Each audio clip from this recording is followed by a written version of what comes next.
It's not an honest living, but it's a living. It's a lot better than what we had before, which was a brewery. Well, I suppose we shouldn't use we. It was my husband's idea. Him and a friend. They wanted to run a brewery, small scale, just a few beer varieties. It went okay for a little bit, but then his friend split and he was struggling to keep things going on his own. Turns out he liked the idea of running a brewery more than actually learning how to brew beer. At one point, he even wanted me to quit my job and come help him get his products on the shelves of local groceries.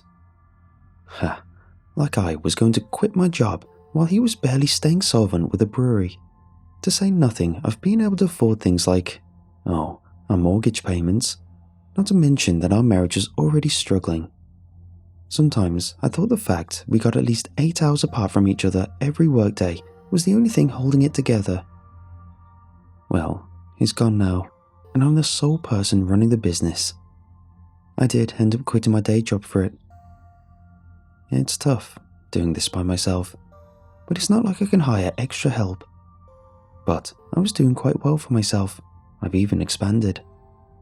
The batches are only successful a third of the time, so with enough fats, the odds are I'll usually have at least one turn out right. It doesn't take much to rake in enormous profits.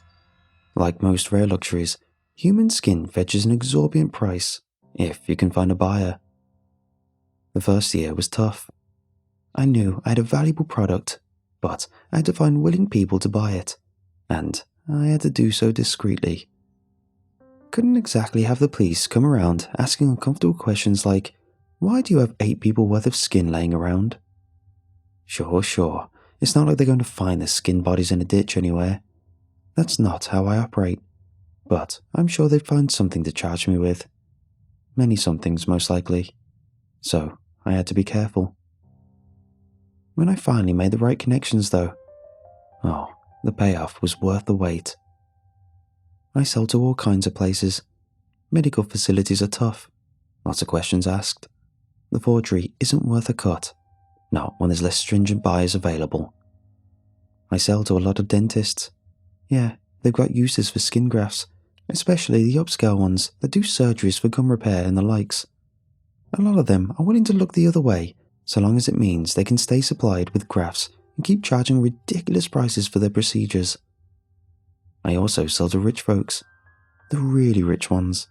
The ones you don't always hear about. The ones that have gotten bored with the mundane luxuries and want something a little more unusual. I disguise the leather.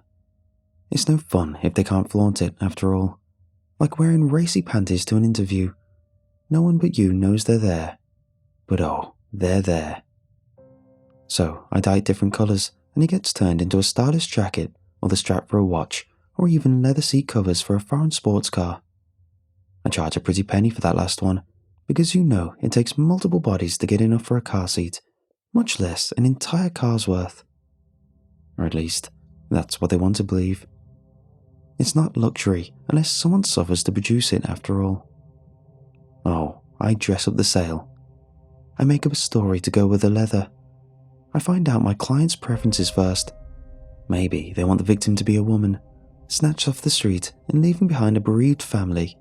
Or maybe they want a man's skin, a drunken loser stumbling home after the bars close. I let slip enough details that they can concoct a story about the source's life and think themselves clever for wheezing the scintillating details out of me. Joke's on them. All the skin I sell them comes from a single source. My ex-husband. May he rest in pieces. There's certainly pieces of him everywhere now, on people's wrists, in their cars, and in the mouths of poor saps that think their gum grafts come from a cadaver. There's nothing unnatural going on here. It's all science. Well, I'm assuming science is involved. Honestly, I just kept everything running the way it's been running. Getting it started was all dumb luck, and I admit, a little bit of murder. But only at first. Only that one time. You see, my ex-husband and I had an argument. I'd swung by the brewery on my way home from work. It was Monday, and the bar part of the building wasn't open on Mondays. He was up on the catwalk, polishing off another beer. A pile of empty and shattered bottles lay on the ground underneath him, and I carefully tiptoed around them as I approached. He didn't answer when I called to him, so I headed up there, annoyed that I had to walk up all those stairs. We weren't sure what this place was before we rented it, but it had a lot of odd industrial touches. Catwalk, capped gas lines. "Aren't you at least supposed to be drinking your own beer?" I asked, gesturing at the pile of six-packs waiting to be opened next to him. "What beer?" he snapped. Well, slurred is more like it. I came to stand next to him, but didn't sit down yet, not willing to commit to a long conversation with him, not when he was in a mood like this. Though, to be honest, we weren't having long conversations anymore. He was staring down at one of the tanks, shiny metal with all those dials and gauges. I still don't like to think about how much it all cost, because I think that's where the marriage started to go wrong. There were the loans, the bonuses I reluctantly sank into his endeavour instead of going on a dream vacation. Don't ever marry when you don't see eye to eye on finances. It'll only end in disaster. Anyway, he had the lid popped open. It's just a hatch really, barely big enough to accommodate someone crawling inside. Keep that in mind. It's important in a moment. "See what?" he said, gesturing at the open hatch and the liquid inside. "It's ruined. The whole batch is ruined." "Looks okay to me." I mean, I couldn't actually see inside. It was too dark, but I just wanted the conversation to end so I could go home. Take a sniff. I leaned over the railing and inhaled deeply. Now that I was directly over the tank, I could smell it. It was something. Not an unfamiliar scent though. Reminded me of the men's dormitories back in college. "See?" he insisted. "What's it smell like?" "Mold?" "Exactly. I didn't think this could happen. Hell if I know what got in there, but it's all ruined." "Did you ask your brewing buddies about this? Maybe you can still make kombucha." Look, back then, I didn't know a whole lot about brewing. Still don't, if I'm being honest. I know how to make skin. "Not yet. I don't want to know how bad it is. What if we have to get the tank sterilized? I have no idea how much that'll cost, but I don't think the brewery has enough in its account." I guess I could have told him that it was okay, that my job made enough that we could cover the losses and keep the brewery going. He'd recover. This was only a small step back. But I didn't. Our relationship was almost entirely antagonistic at this point, and I wasn't about to let the opportunity to twist a knife go. "Well, it's a good thing you got me then," I said sarcastically. "One of us has to pull our weight around here." Things escalated pretty quickly after that. He started going on about all the work he was putting into this, and at least he was trying something instead of pining after everyone else's Instagram feed and feeling sorry for himself. And I went off on how I didn't get into this marriage to support someone else's dreams at the exclusion of my own. And if I spent a lot more time thinking about the things I was missing out on, it was because I was missing out on them, and whose fault was that? I was out making sacrifices while he got to play brewmaster all day. Then he said something, and I don't recall exactly what it was, because it got me so angry it was like my brain turned off. You felt it, right? That blind rage where you literally cannot process what you're seeing and you just want someone else to hurt because that's the only thing that can make you feel better. So I shoved him, and he was balanced just right and just drunk enough that he simply slipped through the railing of the catwalk and went tumbling down through the air. Maybe it would have turned out differently if he hadn't landed on his head. I wouldn't have gotten filthy rich, and I wouldn't be here writing this. I kinda wish he'd only broken a leg or something. We could have gotten a divorce, and maybe I wouldn't have been able to afford a Porsche, but I could at least have some kind of sports car. As it was, he hit his head. Bam, right onto the top of the tank, and then he slid limply down right to the edge of that hatch. The open hatch. And in he went. For a moment, I was stunned into motionlessness. Then my next thought was I had to save him. I mean, we didn't get along. We don't turn into a cold-blooded killer within seconds, okay? I went running down the stairs into the catwalk and over to the tank. I climbed up and stared down into the hatch. I remember glancing at the temperature dial as I climbed. 98.6 Fahrenheit. I thought nothing of it for a long time, but now I wonder how it got that high in the first place. The surface of the liquid inside bubbled like a fetid swamp. The liquid was pinkish red in colour. There was no sign of my husband. I knew that the clock was ticking, that every second I hesitated, he went without oxygen, to say nothing of what that temperature was doing to him. I started to call 911, and then I paused. He'd be dead by the time they got here. If the fall hadn't broken his neck, or if his brain hadn't hemorrhaged, then the delay would. How would they fish him out before he drowned or cooked? They couldn't. That hatch was too small for such a delicate rescue operation. My husband was as good as dead. And then they'd ask how he got inside in the first place. Sure, I could say he was drunk and just happened to slip and fall off the catwalk, and that would be believable. But he just happened to slide into the open hatch. I had a good job. I wasn't sure if that job would remain good if I was being investigated for murder, which I suppose I'd committed. I shoved him. Maybe I could plead manslaughter, but either way, not a good look. In retrospect, I wasn't making good choices that night. I guess I was in shock. I mean, I just pushed my husband to his death. I roamed helplessly through the brewery, looking for something to dredge his body out with. I thought if I just saw it, I could decide on a better cover story. I finally found a broom and I stirred that around in the pot for a bit. I didn't find his body. Instead, the liquid inside started thickening, and when I pulled the broom handle out, it was coated in a thin film of milky white tissue, like your fingers when they're in the bath too long. He was dissolving. That's all I could think of. I panicked. I dropped the broom and fled the brewery. I locked it up behind me, went home and drank until I fell asleep.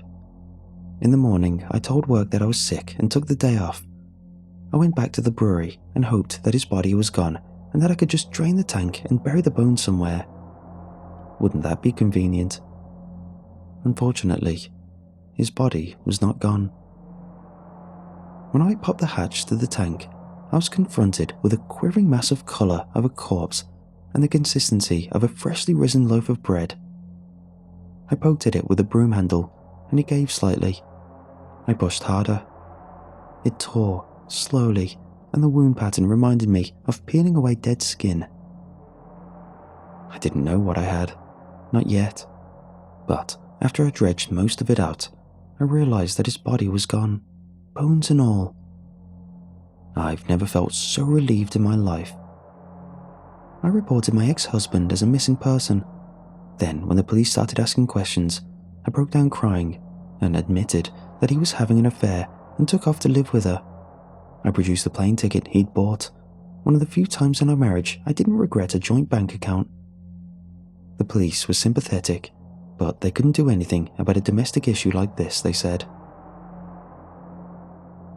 Technically, I'm still married to him.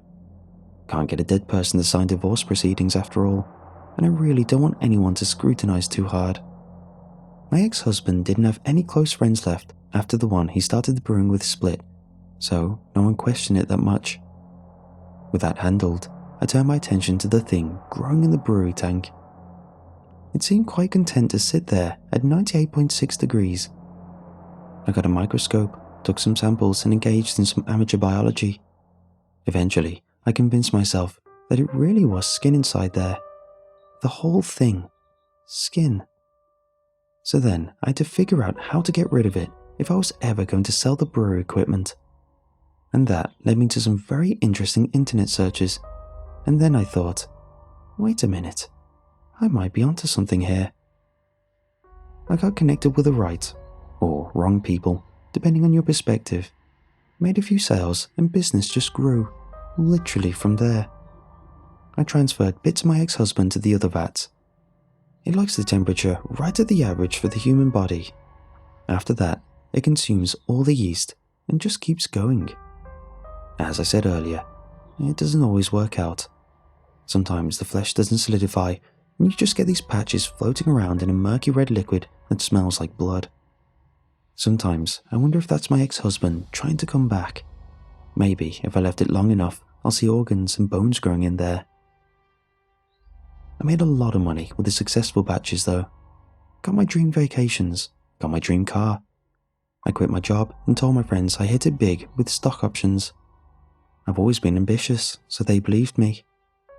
I had fancy parties, the best alcohol, designer clothing, you name it. It's been great. 7 years of living in the luxury I never could have had while my ex-husband was alive. So, why am I spilling all the secrets of my business? If this gets out, I'm ruined, aren't I? Maybe they won't figure out who I am and I won't go to court for my crimes. But those rich folks and those dentists that buy from me will figure it out surely. Maybe the dentists won't care, but the rich people will. Oh, they will care so very much. It would tarnish their precious luxuries and leave a bitter taste in their mouths every time they put on a jacket or watch or get in that car and hear the stretch of the leather as they sit down. They'll destroy me somehow. I hope they find out. I hope they hate me. I hope they hate themselves for being so easily duped, though they could never admit that part of themselves. Hear that? I took you all for a ride and you swallowed it all. You see, one way or another, my business is finished. I'm finished. Something went wrong with the last batch. It started to smell like mold. I didn't want to dump it just yet, so I left it alone, hoping for the best. I should have dumped it. I should have turned off the heat, killed it, sterilized the tank and started over. But I wanted to install a swimming pool in the backyard.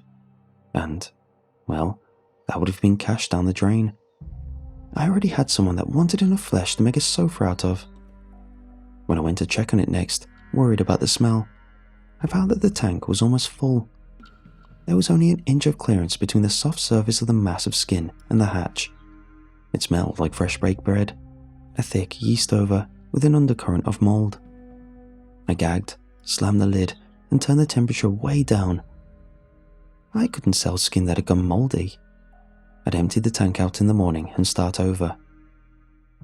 The next day, I entered the brewery and heard a noise like the rattling of an overloaded dishwasher. Nervously, I made my way to the back where the tanks were. They all looked fine. All but one. Its temperature was back up, despite the heating elements being turned off. 98.6, and it was moving. The whole tank was swaying gently back and forth on its base, and it was vibrating like a cymbal that had just been struck. I had to get the flesh out of there, I thought. Maybe it was packed in so tight that it was trapping the heat in. I just pop the hatch and start dredging it out. It all happened so fast after that. I opened the lid and the flesh inside surged out at me, finally freed from its metal constraints. It was like watching a bubble bath overflow. I stumbled backwards, heart pounding in alarm. The tank groaned at the strain and I heard the snap of rivets breaking. I ran for it, and the tank exploded behind me with a deafening screech as the metal tore itself apart. I threw myself to the ground as bolts of scraps and metal flew over my head. When I rolled over and started to pick myself up, I found myself staring at a bubbling mass of flesh, pasty white, oozing across the floor in thick, bulbous puddles. There were hard bits in it, like almond slivers and a mass of cookie dough, and I realized with horror that they were teeth. Human teeth, tumbling around inside that oozing mass of flesh. And the whole thing pulsed, shuddered like it was breathing, or like there was a massive heart buried under the folds of mindless flesh. It was coming for me, advancing with the inevitability of the avalanche, those teeth and that skin tumbling over itself, like it knew I was there. My heart raced with terror. I had to escape. I'd long ago covered up the front windows and reinforced the door so the building wouldn't be an easy target. Now, that same precaution was working against me. The roiling mass of flesh had slammed against the entrance and covered the walls, swallowing up the exit in a pile of doughy flesh. I was trapped. I still am. The only option was the catwalk stairs behind me. I ran up them and watched as the flesh covered the ground floor. It continued to grow. The entire building is heating up, like it's generating its own body heat now. I'm sitting here, dripping in sweat, like sitting in a sauna. I can no longer see the tanks. They've been swallowed up by the flesh. It's just a rippling ocean beneath me, a soft, billowing carpet of skin. And it's still rising. I don't have much longer before it reaches the level of the catwalk. I was so scared at first. I sobbed and screamed and tried to reason with God, with my ex-husband's restless soul, with anyone that would listen. I considered calling the police, but then it would all come crashing down around me, wouldn't it? One way or another, I was going to lose everything. My ex found one last way to ruin me, even from beyond the grave. But I'm not going to let him win. The entire first floor is covered with flesh, the walls of the building groan with the strain of containing it. But that's okay, because I'm up here on the catwalk, and there's a pipe on the other end of the building that I cut open before I started typing all this up. Those capped gas lines we never learned the purpose of. The smell of gas is starting to make me sick, so I guess that means we're about ready. Hear that, my dear ex-husband? I'm coming for you one more time. Me and my cigarette lighter. We're going to burn in hell together.